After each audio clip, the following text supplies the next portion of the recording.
Okay, I think we're recording. And Jessica, thank you so much for being my guest today on How Does You're She Do It? welcome. How on earth is she doing Oh my gosh. Well, I'm so happy to be here, Cami. Thank you so much for having me. I mean, you're on like Zooms and lives and all the things all the time, and I am as well. And we've just never like connected our paths before it. So this is a first time. I love it. Well, and so just complete transparency, we were catching up and I was Yeah. like, we have to go live because they need to hear us talk like this.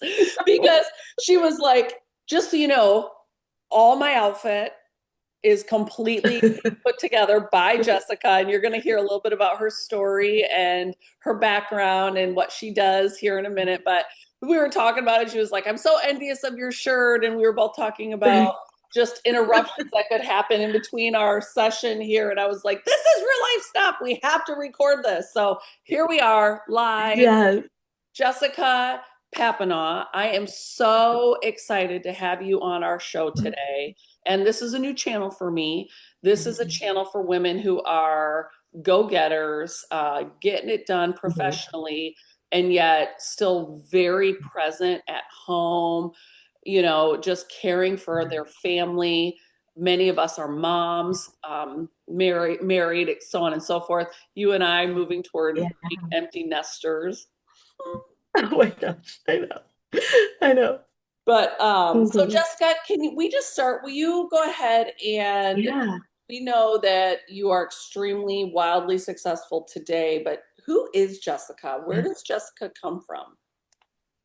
Oh my gosh, that is a loaded question, Cami.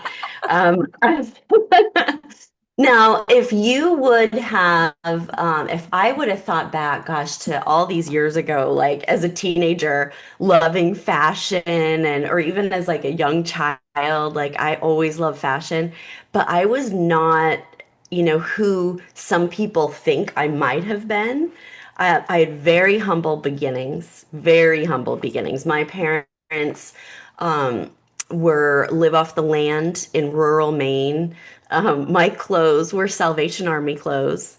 And we had no electricity or running water. We had an outhouse. Our food source was from our garden that we would can in the fall.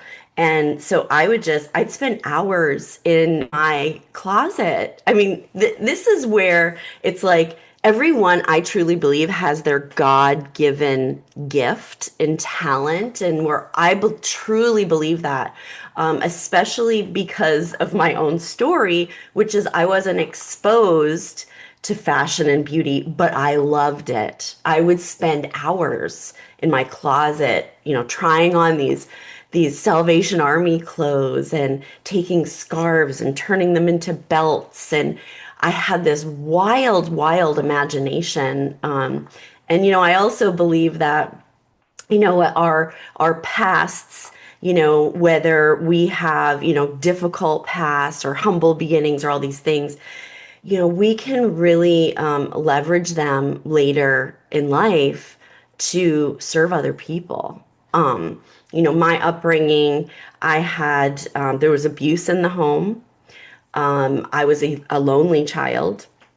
And I think that, the pain and resilience that I've been through in my life has really given me the capacity to hold space with other women that, have gone through traumas and things.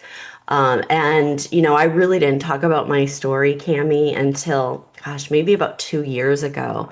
It wasn't that I was keeping it hidden. It was just like, well, why would anyone want to know that? You know?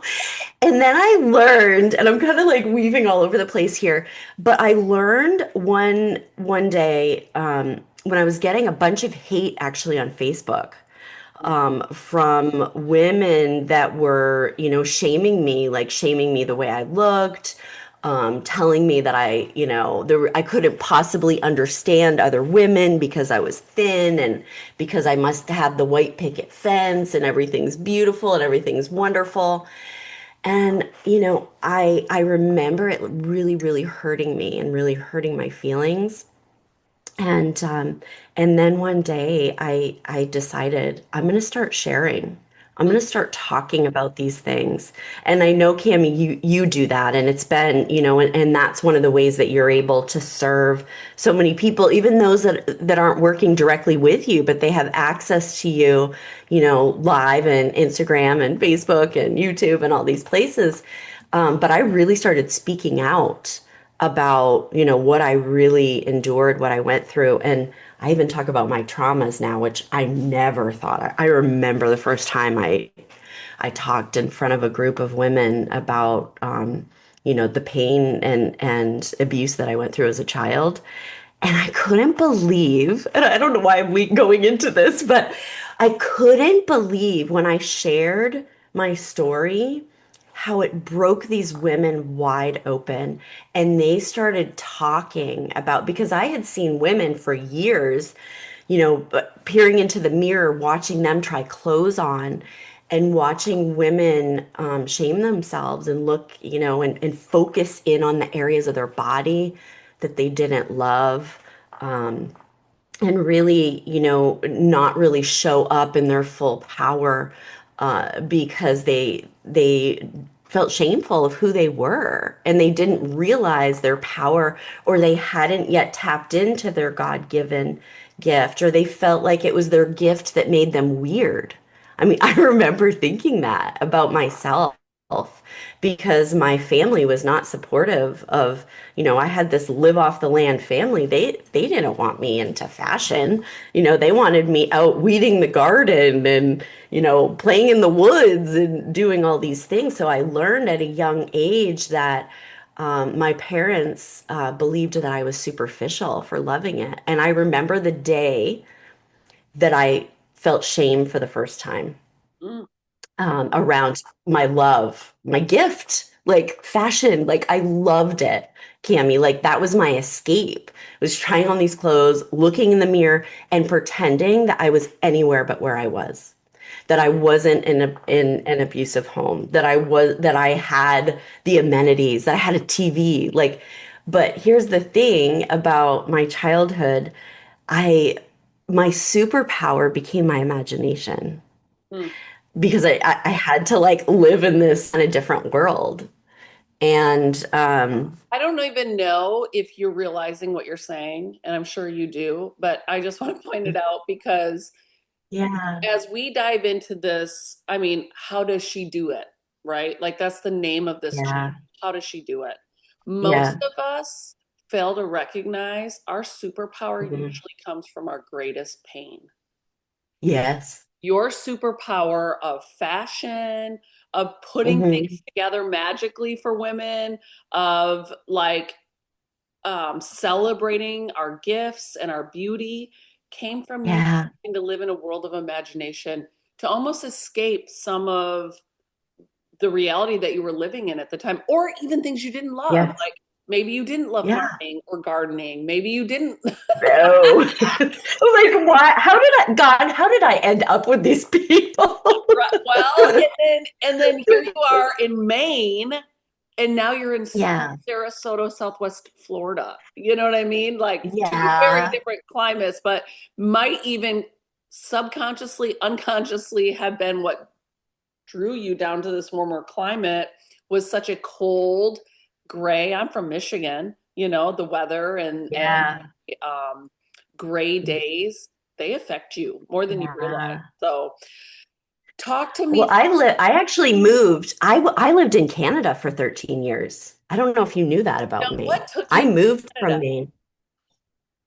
My parents got divorced when I was 5 years old, and my dad was Canadian, and he moved back to Canada Okay. to live, and he had a lot of financial issues, and many other issues. But I did not want to live. It was so. I mean, I hear women all the time talk about opportunity, and I was definitely an opportunist.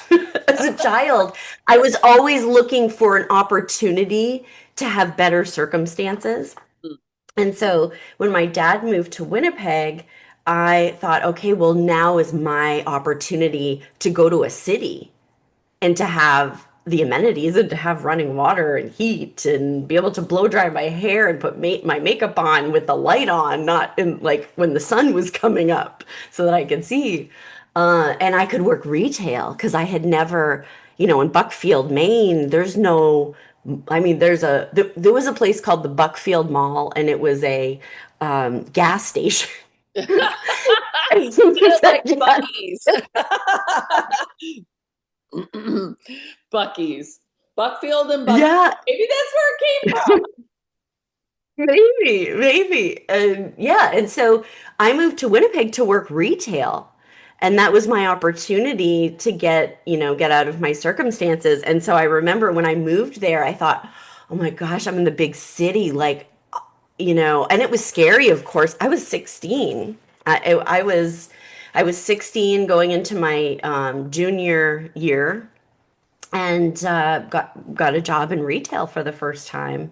And by the grace of God, someone gave me an opportunity. I had no retail experience whatsoever, only dressing myself. And I got a job at a women's plus size suiting store, actually. Wow. 1993. You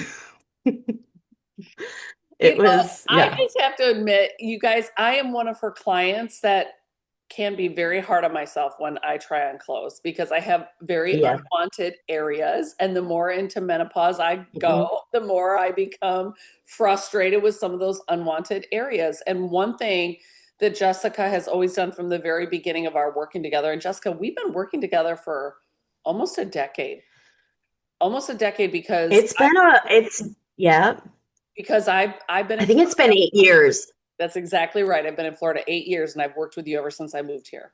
So it is 8 years Yeah, in memory. But I will look in the mirror and it's always my midsection and she'll say, be kind to yourself. And so yeah. much of the way that we wear clothes and the way that we put ourselves out there is such a mental state. And so Hmm. I will just say Jessica does do that. And in case you thought maybe I don't struggle with those things, no, I do struggle with those things. Yeah. I grew up with humble beginnings, but I certainly did not grow up with a skill of putting clothes together. And it's funny, Mhm. Jessica, that you say that because I do think it's a gift. Um, my two boys that I fostered and adopted, those Yes. boys can, and what would the young kids call it today? Drip. Like their drip is unbelievable. Yeah. Like they could have Yeah. nothing and they come out looking like, are you going on the red carpet tonight or something? And you think, how do two young boys who have been in the foster Yeah. system, complete poverty, Yeah. homeless at times, have that skill? It is a skill. Yeah. And so, It is. yeah, It I don't is. have that skill and it creates an insecurity for me, which is something you were Yeah. able to support and Yeah. it's been a great I gift. I think as women, and by the way, like being in this business and and really styling thousands of women and watching them kind of bloom and you know kind of step into this power and elevate their confidence, and watching women go from like looking in a mirror doing exactly what you're saying, Cami, like looking and focusing on what they don't love, to then showing them to, instead of hide these areas that they don't love, highlight the best parts of themselves so that they can begin to see what it is that I see. Because when I look at a woman, and this is the superpower, the imagination superpower, I can look at her and I see her as the highest version of who she is, not just in how she looks, but her presence, how she carries herself. I envision women this way. And so when I can help women really use articles of clothing, and this isn't just about fashion. This isn't just about, oh, this is in style and wide leg jeans and all these different things. It's luxury pieces or pieces that feel good against our skin. Like as women, we're worthy of putting on pieces and wearing them in such a way that it highlights all the beautiful parts of ourselves. And I know how to do this, right? I know how to do this. And it doesn't necessarily require, as we've gotten more successful in our businesses and things, yes, we can invest in ourselves more and more in this way. But I believe every woman deserves to learn how to take clothing and nice fabrics and put it on their body and highlight. And so when I do this for my clients, I get to see this switch, this light bulb moment. And I believe these transformations can happen in moments where it's like I then show them, okay, you tuck the top in and you blouse it out and then you put the belt on. And I know belts sometimes you're like, don't put the belt on me. But I love to watch when women can go from like they're looking at their focusing on what they don't love and then this switch happens and I watch it and I'm peering in and I watch them and I watch their eyes change. And I remember this, like the very first client that I worked with, her name was Kathy. And she was a plus size woman that had a lot of resistance to me helping her. This 16-year-old scrawny kid in Winnipeg, Manitoba, helping her in this plus size clothing store. And she didn't want my help, but I did push my way in there. And I remember when I put the clothes on her and I tucked her top in and I put a belt on her and a long duster sweater, which created this long, beautiful look, and it just highlighted everything. And she was like, oh, I've never felt this way before. Like, I actually feel beautiful. And I remember, I mean, Kathy cried, and this was a grown woman that was like an executive that had walked into this store not wanting my help, seeming intimidating, and she transformed before my eyes. And I learned over the years that most every woman has these insecurities, almost every woman. And so even high performing executive women, women of power, you can see them out in the world and you're like, they've got it all going on. But behind closed doors, when they're looking in mirrors, they're shaming themselves.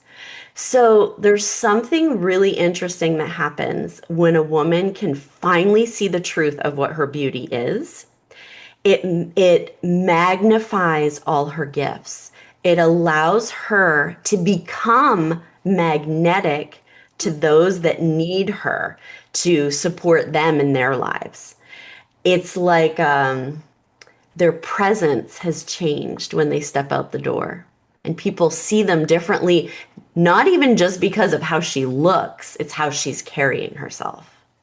Well, you do have a gift for that. And part of how you earned a spot on this channel, Jessica, is because you are a high performing woman. And one of the things that I'm really focusing in on this channel is women who are high performers, fiercely driven, know they're meant to leave a lasting impact, but they also love being a mom. Their home is important to Yeah. them. And those of us that are married, our spouse and that Mhm. relationship, for some of us, it might be a roommate.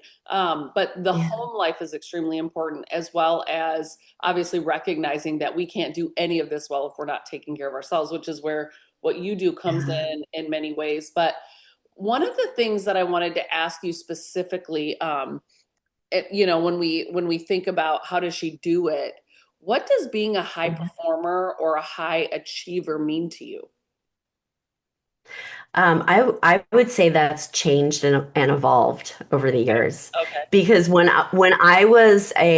my kids were young, like very young, I did stay at home, and then in 2011 I had to go back to work because we lost everything. My husband lost his job, and the kids are on Medicaid, and we had food stamps and all the things. And I remember as a mom thinking, believing, like truly believing, and I think society tells us this, that I either had to be a stay-at-home mom or I was a working mom.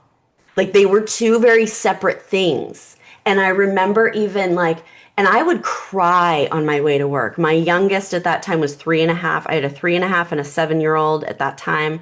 And I would go into work And and I had to hustle at work. I was working ridiculous hours just to make enough to support my family. At that time, my husband got a job again. It's not that he didn't, but we had to crawl out of this hole.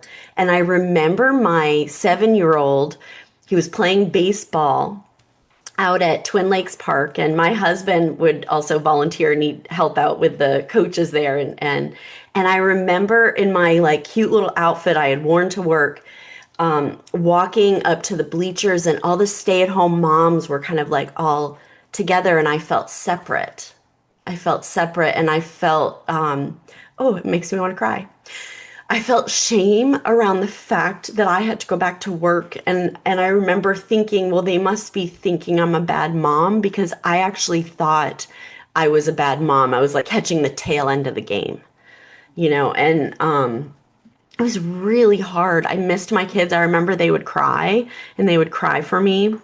And I remember when I finally chose to do like what my heart really desired, which was start my own company. And I'm not saying this is for everyone, but even working in the job that I was in, I mean, I felt like I really didn't have a lot of worth for myself. Like I had to work so hard for every penny I had.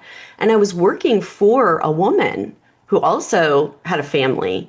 And and I thought, well, I have to put in all these hours to prove my worth. But then I had guilt about my home life. And I remember my boys, especially my younger one, crying. But when I started my company, Cami, I have to tell this story because I know there's so many women, like so many moms that are probably watching your channel and they're having to work outside the home and maybe, and they want to, like, that's the other part. It's like, we want to have our identity but we want to have both and how can we and all the things, right? And I didn't believe this. Like really didn't know until now, until I got older. But I remember that I was going to start my company, and I didn't know that my kids were listening to my conversations with my husband. And Will, my youngest one at this point, was in fifth grade. He had been suffering from some panic attacks in class, and felt so bad. I was so worried because I felt like I wasn't there for him enough, um, and he had the guidance counselor that he would go and see weekly.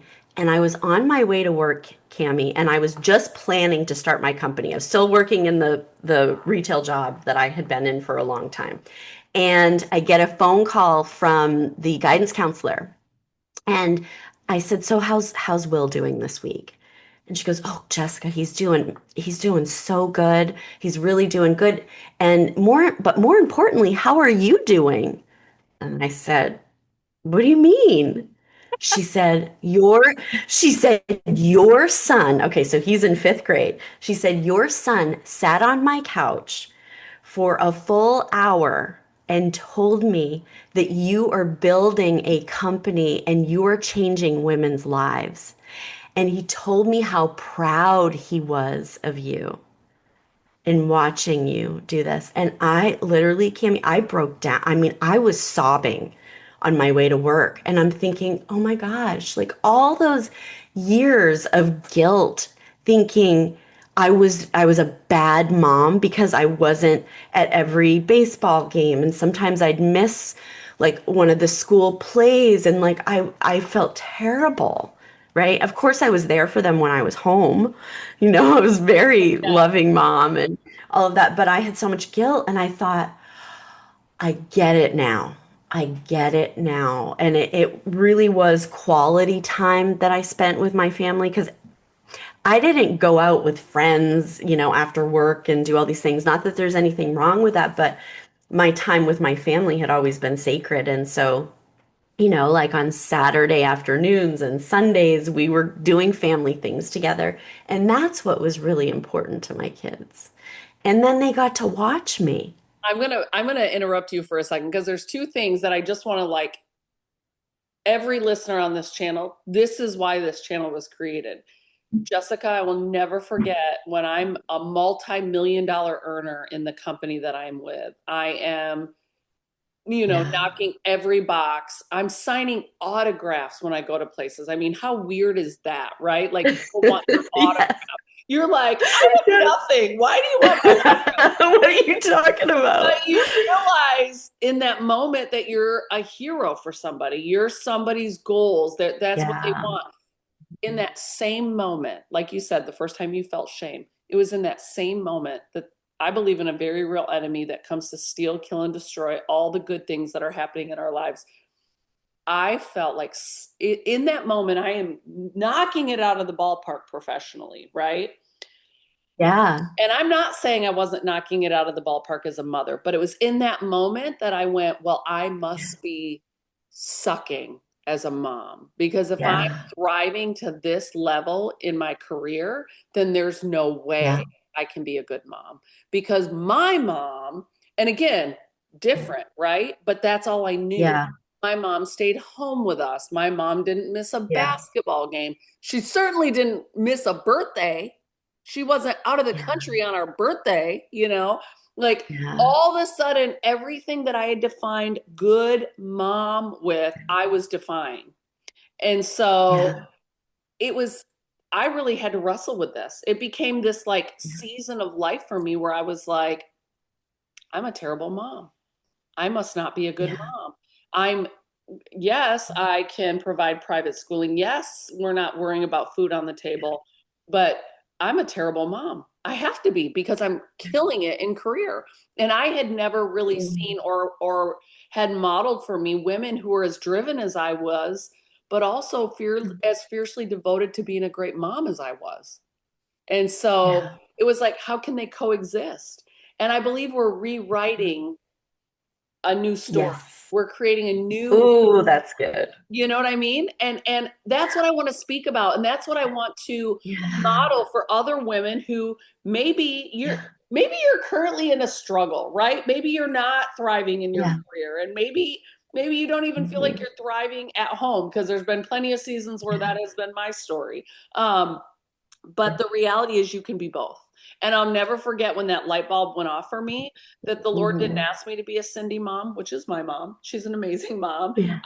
I love and I'm so grateful that God wired her to be a stay-at-home mom. And still to this day, as a 66-year-old woman, will call me and say, how can I help you today? Does your family need anything today? I mean, like, that's just how God wired her. But because that's what Yeah. I envisioned as a good mom, I didn't see Yeah. myself being good, but God told me something, Jessica, in that Mhm. moment. It was a hard season. It was a season of like, how can I be crushing it in all these areas, but actually be Yeah. the worst in these? But I wasn't the worst. I was just different. I was just different. Yeah. And when I did a podcast with my own son, and the whole podcast was about mom guilt, he literally was like, I don't know why you would have guilt, mom. I'm so proud of you. You have modeled something for me that I could Yeah. never have even known I needed. And then, even fast forward, I went through a season where I was beyond that career. And one Yeah. of the women said to my children, what's it like to have your mom around all the time right now? What's it like to have her home? And they were like, it's amazing, but make no mistake, we don't mind our mom not being home because when she's not home, she's helping Yeah. others so significantly. Oh, And oh yeah, my God. that's out of the mouth of Ugh. babes. So we can Yeah, I hold all the know. guilt. But the reality is what they're Yeah. experiencing is not, we're doing bad, No. you know? No, it's caught. I mean, yes, it's taught, but it's really caught. It's they say caught, not taught, with our children. And it's like my kids are older now and yours are growing up too. And then we get to see how the influence of how we served other people, we get to see that in our children. And I think, at the end of the day, like, yes, it's the quality time we spend with them, but it's also how they see us in the world to really know what their place is in the world, what they're capable of, what they can achieve, what's really important. Because at the end of the day, yes, I mean, of course, we deserve to be successful, Cami. We deserve, like, I had a big milestone this year in my career, and and I finally realized I can have both and then I said to myself, and what else? Because bring it on to me. I can have it all. And it's such an amazing feeling to like, sometimes I see my kids, like they'll even be kind of listening outside my door. I see, like when I'm doing a Zoom call or I'm doing something like this with you. And then I like have heard them with other people. Like my one son, I think I shared with you, he started a business this holiday season called Holiday Lights SRQ. And this kid killed it. I mean, killed it. Hmm. He literally, can't believe I'm saying this. This isn't going out to everywhere. He cleared $12,000 in 3 weeks. As a child, I didn't have these things modeled to me. He was like, yeah. And he was like, yeah, of course I did. Huh, like, no big deal. And, but because he did a unique business model, I think because he's watched my husband and I as entrepreneurs. Yeah. And people needed this service, wanted the service. He bought the lights wholesale. And they bought the lights and the service, and he hired friends to help him so they could do multiple houses and all these things. So I don't know, like when your kids grow up, and I know there's moms watching that their kids are little, and I remember that feeling, and I just encourage so many women to know it's okay. Like I wish I would have known it was okay to be working the way that I was working, but I also changed the way that I was working when I left that store. Well, two things. There's two things that I hear us there's like a double message here. You and your husband had a season where you had fallen on hard times. So there was a part of you that had Yes, to work not by choice, but because necessity, right? yes, But then there's also a side of you, Jessica, that is extremely driven. So even if maybe you hadn't fallen on hardship, I don't know that you would have been your full self, who you showing up as your full self had you remained that stay home mom. And again, I'm not saying there are, yeah, my mom is wired to be a yeah. stay home mom and only a stay home mom. Good for her. Hmm. Do that. But for Hmm. those of us that have Hmm. a little something different wired in us, do that. Yeah, That is also okay. That's the both and she's talking about. So, um, yeah. okay, so there's two things that I want to make sure, and I know our time is coming to a close. That means we're gonna have to have like a part two. Um, Mind you, when she told me her son was doing this, I was like, give me his card. I will hire him. There's something about coming from this kind of experience that you say, I want to Yeah, support this as well, you know? And so, yeah. Jessica, I walked into your studio one time. I don't even know if you know this. I'm going to get emotional. Oh, Um, I walked into your studio one time and I had not done my hair that day. I had just washed my hair, so it was just totally hanging out. And you were mm, like, "Can we record you today?" And I was like, "Why would you want to record me?" And you said, "You're my ideal avatar or something." I don't even remember yes, what I you called did. it. I called you my avatar. Yes. And I was like, "What does that mean?" You were like, "Cammy, everything about you is my ideal client." What Yeah, you did for me in that moment and how that has stuck with me. Being a high achieving woman is also a cutthroat profession. And guess what? yeah, Guess who tears us down more than anything? Not men, other high achieving women. Why? yes, And here I yes. am in a room with you, a woman who is fiercely ambitious, also a mom, so very similar to what I feel like I am, telling me I'm her Mm. avatar, telling me I'm her ideal client. And ladies, we don't tell each other enough how much we admire, look up to one another, think, wow, if only I could be just like her. Um, Yeah. Enough. And we tear ourselves down enough. We look in the mirror enough and say, oh, your midsection, it's not good.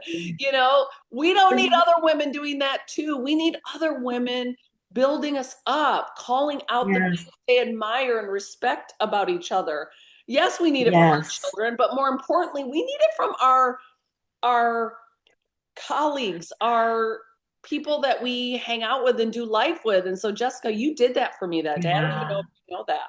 I did not know that. Thank you for sharing that. That's just that really is like that's why I do what I do is that I love to see women tap into like their knowing of what they were put here to do, and I love to watch them fully step into it and realize that uniqueness that maybe as they were growing up made them feel weird or different or like I'm not a good mom or whatever, to realize that is the thing that God gave them to share with the world, to make this world a better place, to impact other people with the gifts, right, that we have. And you're talking about women, tearing down other women. Oh my gosh, I did not even know, Cami, that there were women out there that really desired to lift one another up until I got older, until I started my company.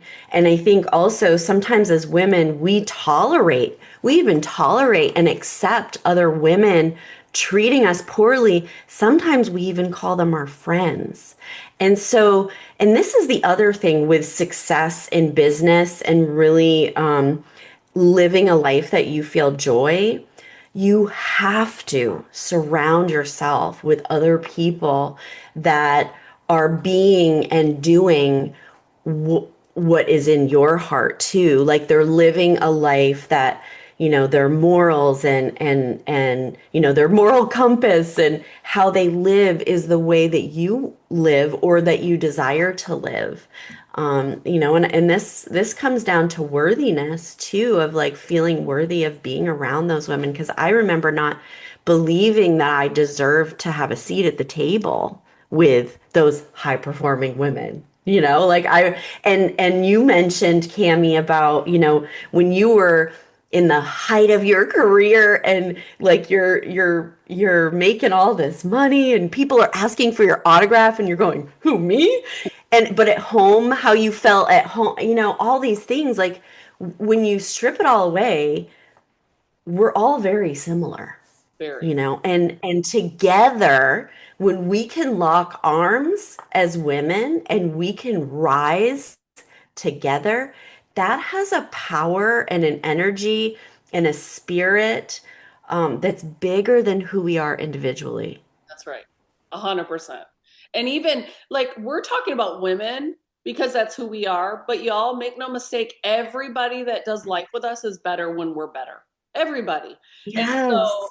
one of the things, Jessica, it's interesting because I just launched a new coaching program for high Yeah. achieving women. Well, many of these women that are in the program aren't where they want to be yet, but they're investing Yeah. in who they want to be, you Yes. know? And so when I look at what you do and the services you provide, what would you say to someone who can't afford you yet, Mm, but longs to level up their game? They yeah. see Yeah. themselves where we're at, but yet Yeah. I don't want them to disqualify themselves. You know what I'm saying? Because we had to start somewhere. Yeah. Yes. I think, gosh, there's so many layers to this. I'm going to try to make it not too long. Um, I mean, I can share how I did it. And I remember the first time I invested a lot of money in myself. Um, I truly believe, okay, so there's a couple different things when it comes to investing in yourself. I think the first thing is to really go within and tap into your inner knowing of what you are here to do. And let me tell you, ladies, if you don't think you do know. You just have to sit a little bit longer. You need to like pray on it a little bit longer.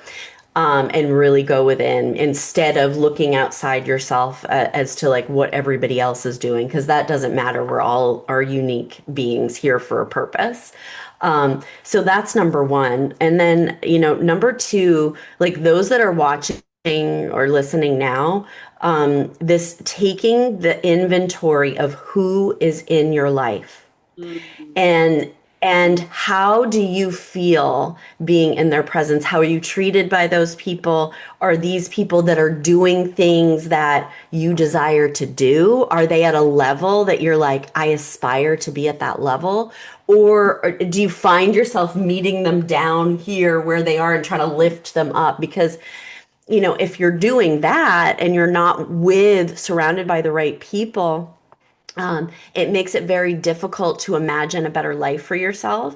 And even just being in the energy of people that are doing things that you desire to do, or that are good people with this moral compass that want to lift you up and all of the things, just being in that energy will change the game for you. Yes, it requires some massive change. If you are not in a financial position and say you're wanting to elevate, it requires grit. It does. I mean, it does. It just does. You have to be working hard. You have to be with the right people.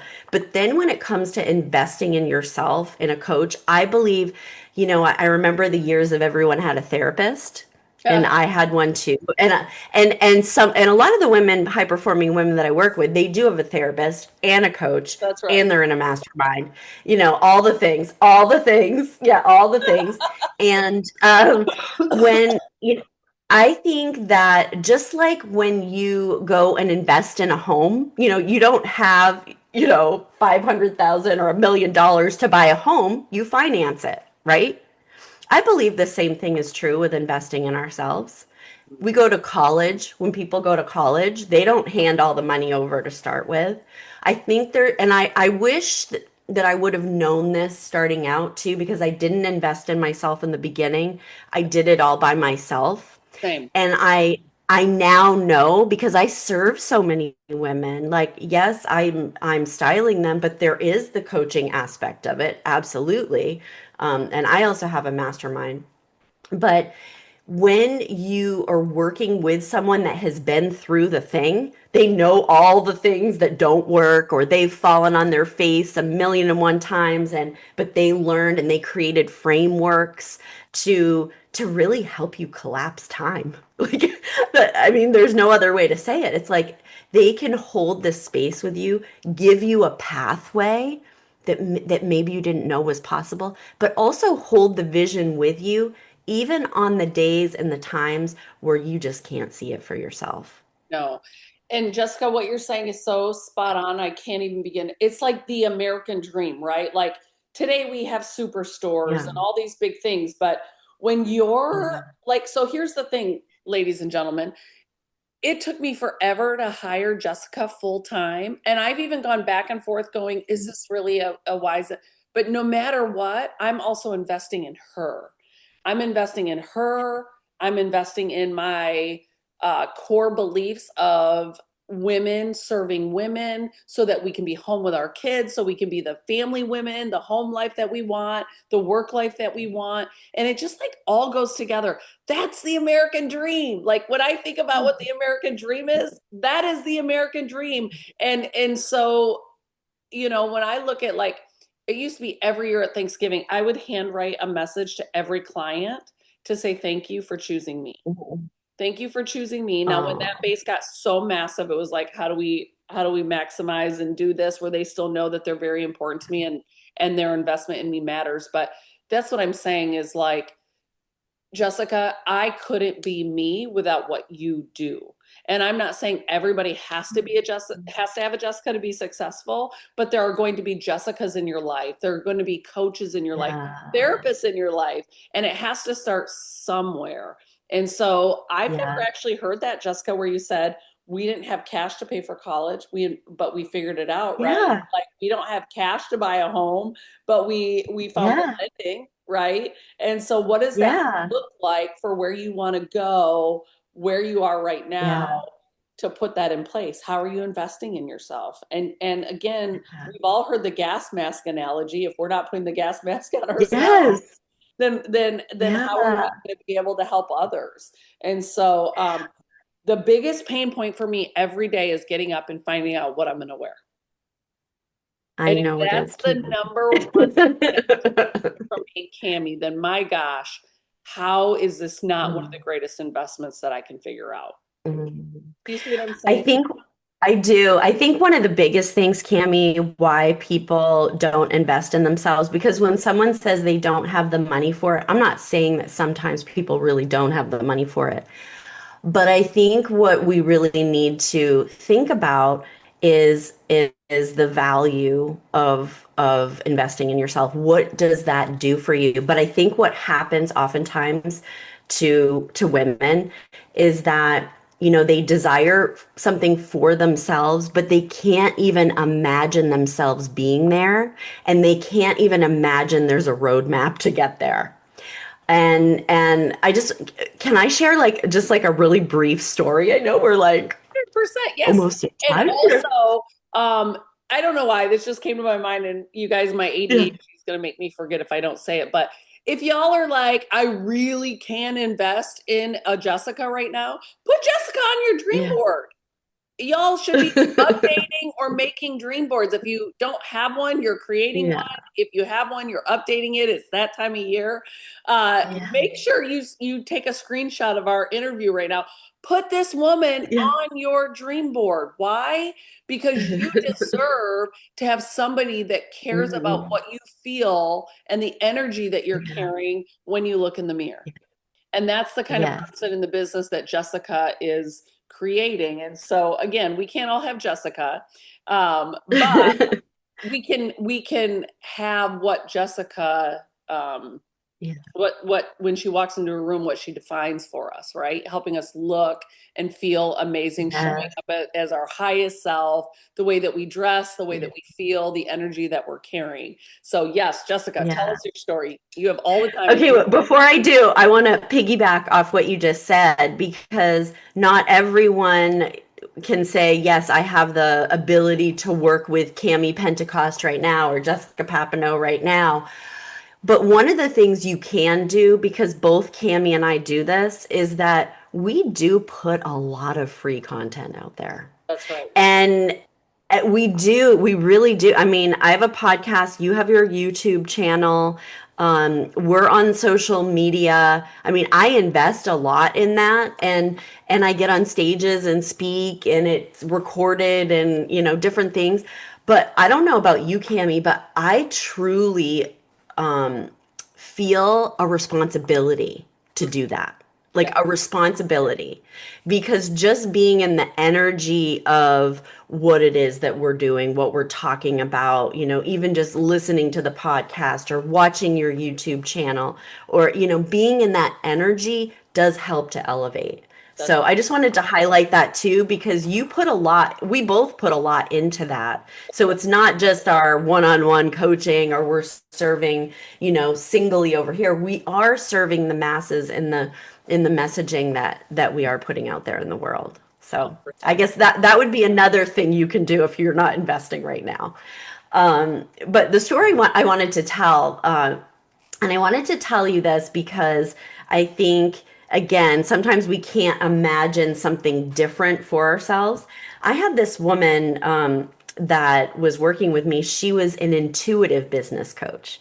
And when she started working with me, she was a little bit hesitant because she wasn't quite sure if she could fully invest in herself. She hired me because she desired to be on bigger stages because she also speaks and gets paid to speak.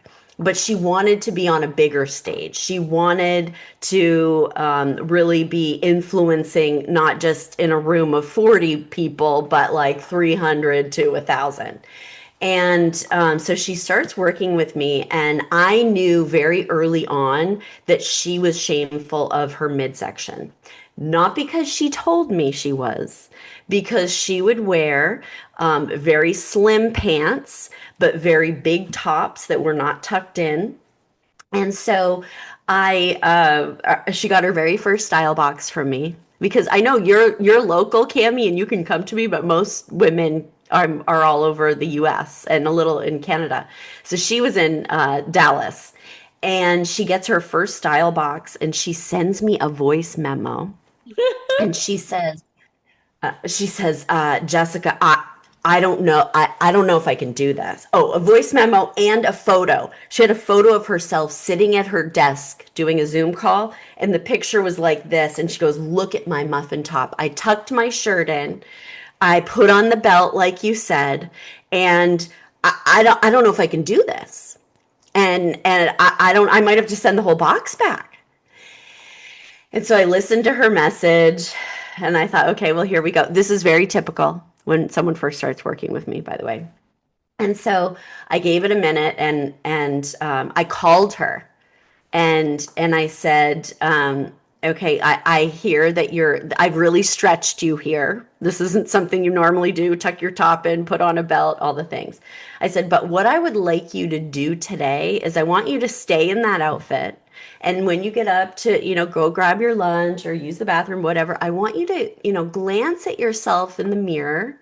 And I want you to just look at yourself, look at your whole body, and continue to do that throughout the day. I want you to settle in because right now you're freaking out because you've actually revealed yourself. You've revealed yourself to yourself.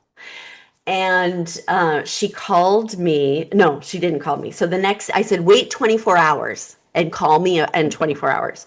So 24 hours later, I'm on a Zoom call. My phone's beside me and it dings. And I thought, I'll check that after I get off my call. I pick up my phone. Someone had tagged me in an Instagram story.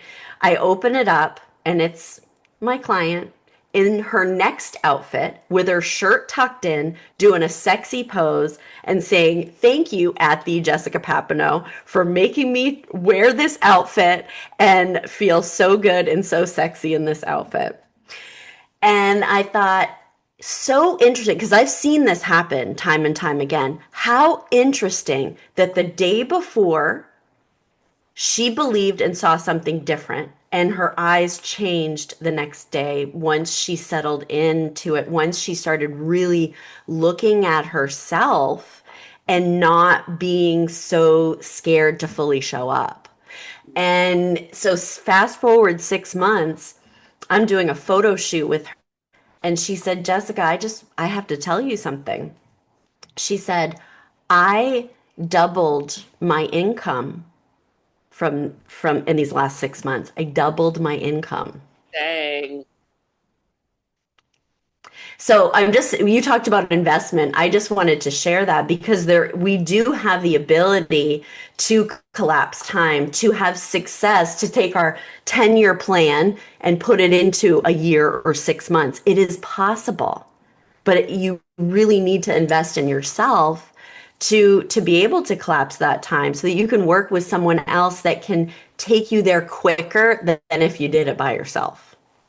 There, there is an old movie. It's with Kevin Costner. It's called Field of Dreams. And I come Oh, back to yeah, this I love all the time. I'm not even a baseball person, but this movie, this that. line got me. Mhm. It's like, if you build it, they will come. Well, that is Yes. a, and one of my favorite books I've ever read is oh gosh, Winning. I can't even think of it. And it's Michael Burke. Winning. Oh, anyways, I'll have to like post it with this, but he says, I hate when that happens. Yes. when you do what the world needs, it will pay you for it. And so that goes back to that Mhm. whole, if you build it, it will come. What does that mean? Yeah. You have to invest to get a return. Yeah. And sometimes it's your time, Yes. sometimes it's your talents, sometimes it's Yeah. your assets, you know what I mean? But you have to Hmm. invest. And so even what Jessica said, for those of you that didn't catch it, we put a lot of free content out there. And so for those of you Yeah. that really say, I cannot financially invest right now, first of all, I'd say take an inventory of what you're spending your money on for the next 7 days Yeah. before you say you can't afford it, because some of you are Yeah. hitting Starbucks way too many Yeah. times. And if you just stopped hitting Starbucks 3 times a day and only 1 time a day, you might have more investment than you realize. I say all that to say, when you build it, when you invest in it, the the the production follows. It does every time. So Yeah. what you put Yeah. in is what you get out, hands down. All right, so Jessica, I know we're at the end of our time, but I do want to just say one more thing, and I just want to shout her out. Hopefully, you can see her name at the bottom of the screen. You can go follow her on social media. You can definitely look her up. She does have a podcast. Um, Also, something very near and dear to my heart, and something I feel like most women on this channel are going to relate to, is just an incredible sense of giving back, of investing into something that's going to live longer than we do.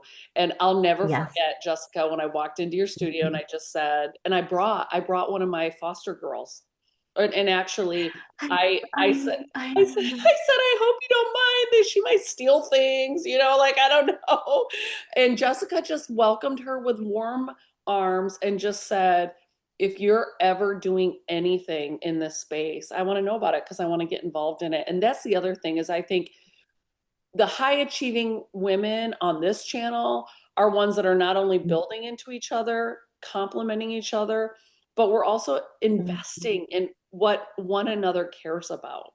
And Yes. I make no mistake, and I'm going to put it out there. It's that time of year where you've got to put things out there. I will have a home for teenage girls that are caught kind of in the system. Nobody wants them. They've made too many mistakes, but I just don't want to count them out yet. And I want to create a space for Yeah. them to have one last chance. And then I want to bring in someone like Jessica who can help style them to make them feel like $1 million so that they can see that they were created for more. But Jessica, you did that for me. You were like, I'm in. I don't know what that looks like, but I'm in. Just include me in that. And so Thank you. that's the Well, kind of person you are. I'll have to read my children's book to your young girls. You have a children's book. When did you make a children's book? We did well. The manuscript is done. Tomorrow is it's a collaborative children's book. The kickoff call with our publisher is tomorrow night, and so yeah, Please send we me got that. a children's book. I want What's that? I want to hear the kickoff. So send me that. Yeah, it's really for young girls because, Cami, we figured a lot of these things out through like the hard way, right? The hard way. But it really is our younger generation of young girls that we can gift to these, really stepping into their power and your uniqueness at a younger age because I know every young girl out there and I grew up like this, like I thought I was strange. I thought I was weird, and it's what made us weird, that we're leveraging now that we're older. Right. And so these young girls need to know that knowing they have within them of who they are and why they're here, that's the thing. That's the special thing about them. Yeah, I love that so much. Well, I can't wait to hear about it. I had no idea you were doing that. Thank you for being a part of this today. Obviously, I'm super excited about where we're heading. And for those of you that are watching now and you're struggling to know how can I invest in me? I do not even have two pennies to rub together. I've talked to more of you that have said statements like that than I can count. In the written copy of this, I'm going to make sure you know how you can get some free coaching. There is a list you can get on to get some free coaching. But again, follow Jessica, follow myself. We put a lot of stuff out there, and it's all because it is a responsibility. Like those of us that are starting to live what we only dreamed about once upon a time, we have a responsibility to pay it forward and help as many other women experience what we're experiencing today. And that's what our desire is for you. Jessica, any last statements as we close out our time together? And thank you so much for this today. Oh, you're welcome. No, thank you. That's my final statement. Thank you. Thank you for bringing me on and thank you for, giving me this opportunity. And I'll never forget the very first time we worked together. I will never forget that. You gave me an opportunity. I was in the beginning. I was in the very beginning of my business. And You made me feel so like it's one of just the been products. You took away all the guesswork out of a whole weekend of being in front of thousands of people on stage and me going, I don't know how to do this. I don't know what to do. So good. Well, I'm glad. And I love you. Mm. And I just I love you. let me close us in prayer. Father, I just thank you so much for this time. I thank you for who Jessica is and what she brings to the table. And I know that you are just this good work you have started in her. It is just beginning. And so, God, I pray that everything she touches, Lord, that you would just grow tenfold. And I think about all the women that are watching this show today, people that can relate to Jessica or myself, or maybe somewhere in between. The bottom line is, Lord, you've given us something internally that's not like Mm. others that we've seen. Maybe it's just that whole traditional stay-at-home mom that we can't relate with, and yet it's this fiercely driven, ambitious, all these goals that sometimes overwhelm us and send us into cycles of anxiety and just overwhelm. But ultimately, Lord, you just wired us differently. And because of how you've Mm. created us, we're able to impact other others in a way that only we can touch, because as much as we want to go out and change the world, we also are fiercely committed to the people you have put in our home. And that Mm. makes a big difference for us. But we couldn't be who we are without serving in the way that we do. So thank you for giving us a space to do so. Lord, I just ask that we make plans, but you would direct our steps, because ultimately we just want to be at Mm. the center of your will. In your name we pray. Amen. Oh, Mm. That was beautiful. thank you. I appreciate you. Thank you. I appreciate you. Thank you for having me.